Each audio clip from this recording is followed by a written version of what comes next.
Well, today's action was actually youth-driven, man. Pretty much they just asked us to be at a certain place at a certain time, and they gave us our assignment. So that was what was really beautiful and empowering to see, was that this was completely youth-driven. Let me say that this is a good day. This is a good day to stand up for justice. This is March 4th, 2011.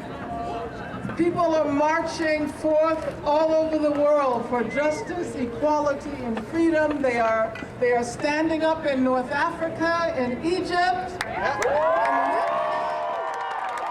Tunisia, and workers in the United States of America are standing up in Wisconsin.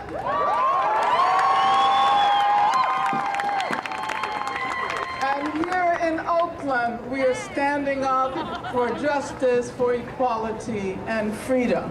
My reason for coming and being part of today's rally is that what's going on affects me. And I'm here today because we want to stand up for our young people today so they don't get locked up tomorrow. I believe that the gang is not the problem here in Oakland, man. I believe that it's the poverty of the youth in our city, people of color in our city, minorities in our cities. They don't have jobs. They're cutting money from education. They're cutting money from after-school programs. So I really don't believe it's a gang problem. I believe it's a poverty problem.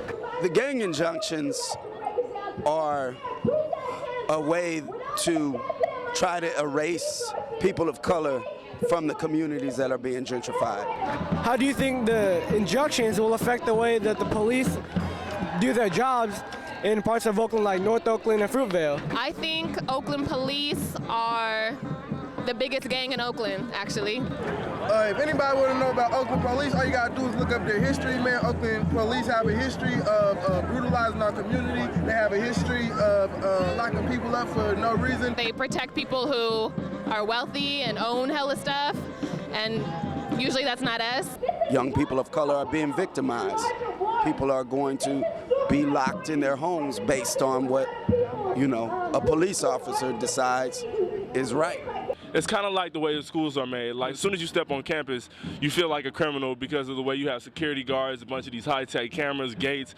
I feel like it's just another way, like the gang injunctions and a bunch of cops rolling around makes you feel like a criminal, but it's not solving the issue of gang violence. There's always going to be youth in gangs unless you solve the root cause of it, which is their lack of family, money, economic issues. Instead of looking at those things, the media and the local government is looking towards young people of color. It started the day that they started enslaving our people. It started the day that they started putting our people into poverty, into prisons. The day that they started making our people get into gangs, crime, and violence by not giving them jobs, housing, food, resources. That's the day that these attacks started. Oakland, we have to ask ourselves, why all of a sudden do politicians care that they're violent in our communities? Black and brown people have been at war, and there's been death and violence in our communities for decades, but why all of a sudden do they care about stopping violence? Because we've been telling them to stop violence for decades, for years. It's very interesting to point out that they didn't choose the areas that are most violent in Oakland. They chose the two areas that are ripest for gentrification, have the most potential to flip real estate in the near future, North Oakland and the Fruitvale. If the gang injunction does pass, do you think that the city will use that to their advantage to go to other neighborhoods and do the same thing?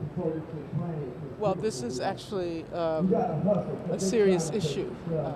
Because if it's imposed on North Oakland, if it's imposed on the Fruitvale, who's not to say that it won't be imposed on West Oakland, that it won't be imposed on other communities? This is for my folkers who got bills overdue. This is for my folkers check 1, 2. This is for my folkers never lived like a hog. Me and you, toe to toe. I got love for the underdog.